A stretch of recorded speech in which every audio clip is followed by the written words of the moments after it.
យើ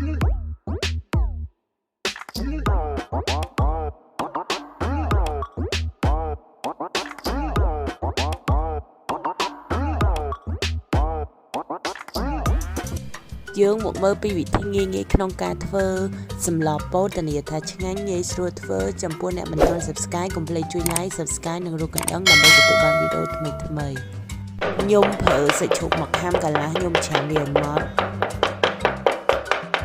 ខ្ញុំប្រើប៊ីចេងមួយស្លាបកាហ្វេ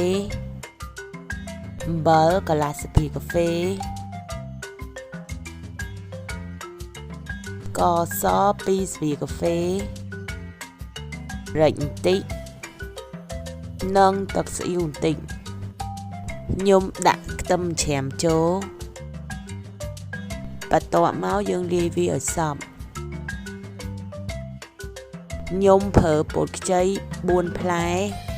ខ្ញុំបកស្បកពោតខ្ញុំចេញ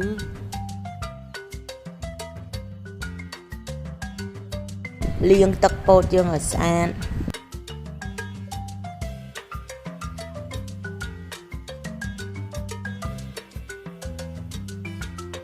ឈូសវាស្ដើង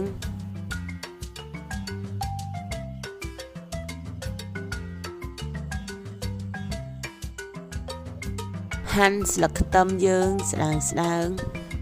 ពេលដែលខ្ទឹមសយើងក្រៀមហើយខ្ញុំដាក់សាច់ជ្រូកខ្ញុំចូលលីងវាឲ្យក្រៀមសិន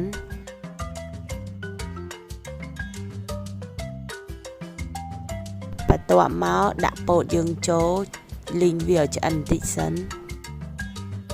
ខ្ញុំលីងពោតខ្ញុំឲ្យនឹងសាច់ជ្រូកខ្ញុំអញ្ចឹងដើម្បីឲ្យពេលដែលយើងស្ងោរដាក់ចូលក្នុងទឹកស្លទៅវាមានរសជាតិឆ្ងាញ់កាលណាយើងបង់ចូលដោយយើងអត់បានលីងវាមុនទេវាពោតយើងធ្វើឲ្យពោតយើងហិចអត់ឆ្ងាញ់ទេអាហ្នឹងគឺជាតិចនិចពិសេសសម្រាប់ស្លពោតរបស់យើងបន្ទាប់មកយើងដាក់ទឹកមករបស់ពោតយើងខ្ញុំប្រើទឹកស2ចានគោមកន្លះតោះមកយើងបិទកម៉ូវាមកងាស់វាឲ្យពុះសិនតោះពីស្លយើងចិត្តពុះហើយខ្ញុំបង់ប៊ីចេង1ស្លាបកាហ្វេអំបិល2ស្លាបកាហ្វេស្ករស2ស្លាបកាហ្វេយើងអាចដាក់តាមការចូលចិត្តរបស់យើងព្រោះចំណង់ចំណូលចិត្តមនុស្សខុសៗគ្នានិងម្រេចបន្តិចខ្ញុំប្រើពងទា2គ្រាប់គោះពងទាខ្ញុំមកវាបែកសិនទុកចូលទៅក្នុងពេលដែលពោតយើងឆ្អិនហើយ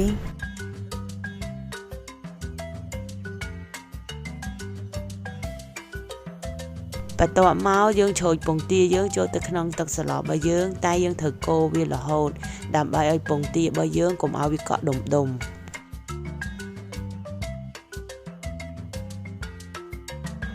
មកងាស់រហូតដល់ពងទាយើងឆ្អិនសិន